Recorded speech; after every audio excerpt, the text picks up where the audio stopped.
বন্ধুরা, এরকম ঝিরঝিরে বৃষ্টির দিনে যদি হয় এরকম হাঁসের মাংস, বাটা মশলা দিয়ে মাখানো হাঁসের মাংস, তাহলে তো একদম কথা হবে না। এটা হচ্ছে মেটেটা, এটা আমার ভীষণ ভালো লাগে, খুব ভালো লাগে এটা খেতে আমার। উম এত স্বাদ হয়েছে না, এইভাবে রান্না করলে বেশি স্বাদ হয়।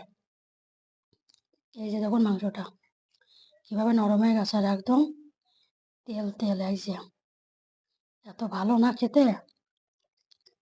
উম এত স্বাদ হয়েছে বলে বোঝাতে পারবো না। এইভাবে আপনারা একবার অন্তত রান্না করে খাবেন। আর এই রান্নার রেসিপিটির লিঙ্কটি এখানে অ্যাটাচ করে দেওয়া আছে, ওখানে যেয়ে দেখে নেবেন আমি কিভাবে বানিয়েছি।